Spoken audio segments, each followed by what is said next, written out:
Passava de imediato a pergunta ao Grupo Parlamentar do Chega, Sr. Deputado Pedro Frazão. Faz favor. Muito obrigado, Sra. Presidente. Senhores deputados, quero saudar muito efusivamente os senhores professores doutores que estão cá do Conselho Nacional de Ética para as Ciências da Vida. E a primeira pergunta que lhes deixo é se têm sinceras expectativas que desta vez as recomendações expressas neste vosso relatório sejam ouvidas tanto aqui na Assembleia da República como pelo poder político, porque, lamentavelmente, nos últimos anos em Portugal, nós temos vindo a ver o vosso Conselho a opor-se ao aborto, mas o aborto a ser aprovado, ao opor-se eticamente à eutanásia, mas a eutanásia a ser aprovado. O vosso Conselho também se opôs à manipulação indevida de embriões humanos, que também está a ser utilizada, e podemos ir também para o assunto da legalização das drogas, que também foi abordado recentemente e cuja extrema-esquerda continua a levantar e até alguns setores dentro do Partido Socialista. Portanto, a primeira pergunta que lhe deixo é, Sra. Professora, uma pergunta muito política, se tem esperança que desta vez, agora que o PSD está no governo e que é possível fazer uma maioria à direita neste Parlamento, se de facto agora o Conselho Nacional de Ética para as Ciências da Vida pode ser ouvido e que as suas recomendações tenham alguma repercussão naquilo que são os destinos da nação, para que possamos dirigir o país com um pendor ético, mas também moral e de acordo com aquilo que são as recomendações dos especialistas. Atendendo a este relatório que nos é dado hoje a analisar, em primeiro lugar quero parabenizar-vos pela elaboração do mesmo e também pela tónica que põem na necessidade de alimentar o mundo e pela tónica que põe de que essa alimentação será conseguida pela tecnologia e pela grande agricultura. É manifesto, quando se lê este relatório, que, de facto, na perspectiva dos senhores professores, aquilo que vai tirar a fome do mundo é, de facto, a agricultura tecnológica, a agricultura de precisão ou até, um termo que aqui usam, a agricultura digital. Mas essa agricultura, senhores deputados e senhora Presidente, não é feita pela pequena agricultura, que nós também defendemos e que alguns partidos da extrema-esquerda, que eu tenho a que lamentar que não estejam aqui hoje, querem impor a todo o território nacional. A pequena agricultura, a agricultura familiar de pequena escala, como disse o senhor professor Fevereiro e muito bem, é complementar, mas aquilo que vai tirar a fome do mundo é a agricultura tecnológica, é, digamos, a grande agricultura. E aí é necessário, de facto, essa inovação tecnológica e é necessário também retirar este preconceito ético-moral que muitas vezes está no pensamento hegemónico da comunicação social e de alguns agentes políticos que atacam deliberadamente e constantemente o setor agrário.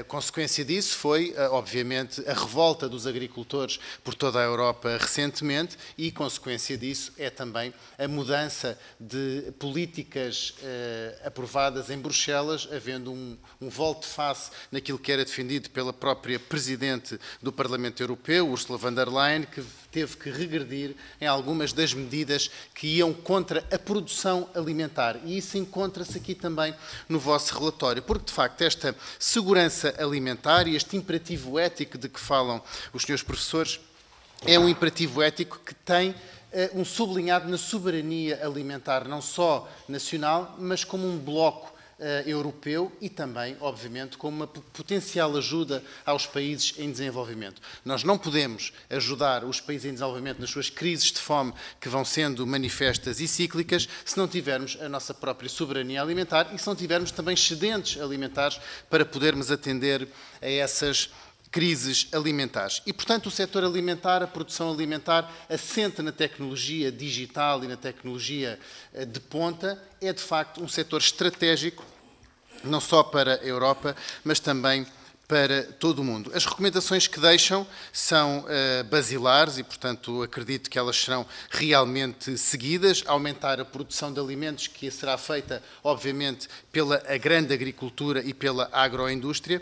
Diminuir os impactos ambientais, sem colocar aqui, eu quero saudar isso, sem colocar aqui se os impactos ambientais e as alterações climáticas são antropogénicas ou são algo que existe já no planeta Terra desde há 4.600 milhões de anos, quando o planeta Terra foi formado, que vemos várias eras glaciares, eras quentes e, portanto, sem existência da espécie humana, e portanto nós temos que atender a estas alterações climáticas como algo que é sempre existente no decurso destes 4.600 milhões de anos do planeta Terra. E, portanto, essas tecnologias que dividem aqui em biológicas e digitais são apresentadas num quadro muito interessante, na página 13, onde nos mostra, e vou terminar, Sra. Presidente, aquelas que são as tecnologias que já foram implementadas e quais as que estão ainda por implementar. E eu gostava de perguntar das implementadas, se acham quais é que são as que estão mais disseminadas e aquelas que estão menos disseminadas e que deveriam ser potenciadas, e as que estão ainda por implementar, quais é que seriam as mais prioritárias. E, por fim, para terminar, Sra. Presidente, gostava que respondessem a um dilema ético, que é aquele dilema ético que se põe sempre na automação, a automação quer agrícola, quer a automação industrial ou laboral, digamos, que é tem mesmo que terminar, o dilema ético. Vou terminar, Sra. Presidente, com esta pergunta, que é o dilema ético de termos a automação e a tecnologia por um lado e, por outro lado, a perca de empregabilidade e a perca de postos de emprego. Como é que nós podemos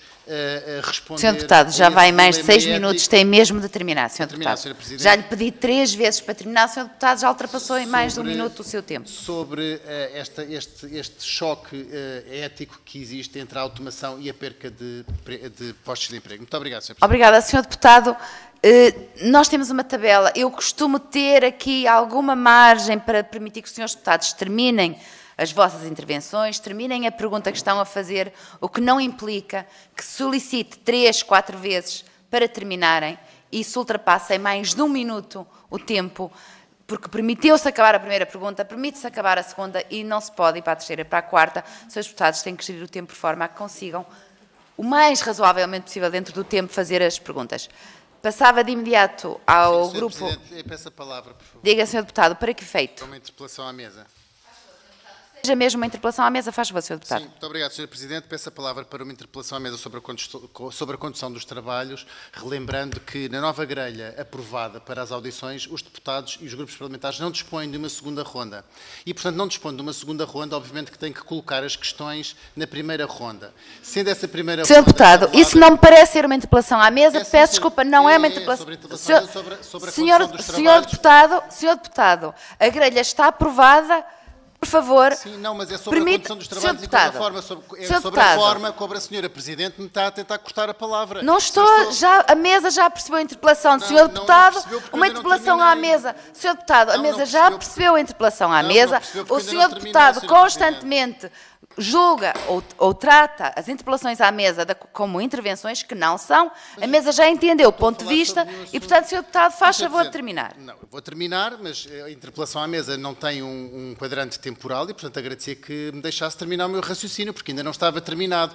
E o meu raciocínio decorria do facto de não existindo uma segunda ronda e existindo uma tradição parlamentar nesta comissão, nomeadamente da legislatura anterior, em que existia, de facto, uma tolerância perante os deputados nestas audições, que, de facto, fosse dado a tolerância devida aos grupos parlamentares. Eu tive o cuidado de responder à Sra. Presidente de cada vez que a Sra. Presidente tentou interromper uma palavra, dizendo que ia terminar, e filo, dentro do tempo regimental e utilizando menos de 10% do meu tempo de tolerância, e, portanto, acredito que não é necessário a Sra. Presidente estar constantemente a dizer que eu tenho que terminar, porque uma vez dita a primeira vez, eu sei que tenho que terminar, e também não lhe fica bem, Sra. Presidente, estar depois da minha intervenção, estar a fazer esse reparo em público, diante dos nossos convidados da audição hoje, e penso que isso pode ser um tema que deve ser tratado em sede de comissão ou até em mesa em coordenadores. Portanto, não lhe fica bem, Sra. Presidente, estar terminado. Sr. Deputado, já terminou? Já terminou, Sr. Deputado? Não terminei ainda. Terminada a minha intervenção, eu vou terminar. Terminada a minha intervenção, estar a fazer uma reprimenda em público a um grupo parlamentar que é a terceira força política. Portanto, agradecia que no decurso da tramitação dos trabalhos parlamentares tivesse cuidado de não o fazer. Muito obrigado.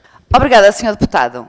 Como levantou o incidente nos termos muito particulares, vai permitir à mesa e a mim, na pessoa da sua Presidente, que lhe responda. Primeiro, Sr. Deputado, democracia significa submetermos à vontade das maiorias.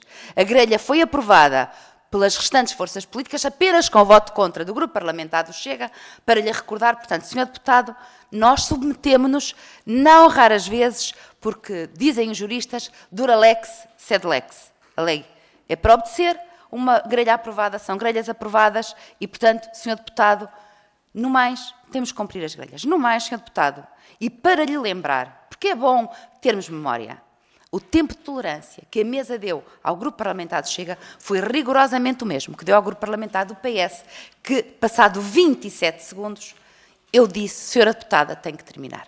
Não. E depois há outra coisa, Sr. Deputado, que tenho que lhe dizer. O Grupo Parlamentar do Chega é a terceira força política, mas aquilo que eu digo à terceira força política é o que eu digo à segunda e à primeira nas mesmas circunstâncias.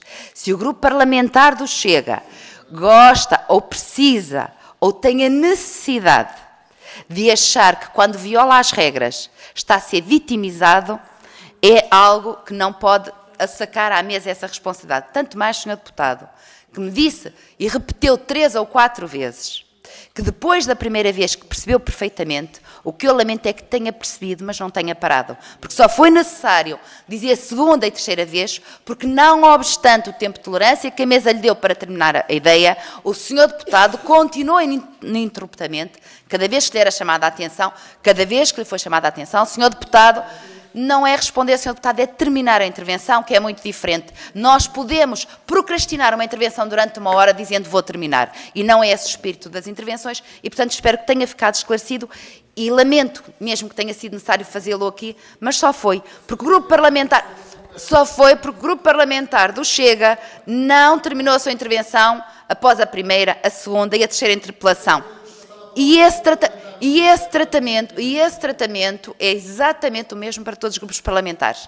Dito isto, passava de imediato a palavra ao Grupo Parlamentar da Iniciativa Liberal, Sr. Deputado Mário Lopes. Muito obrigado.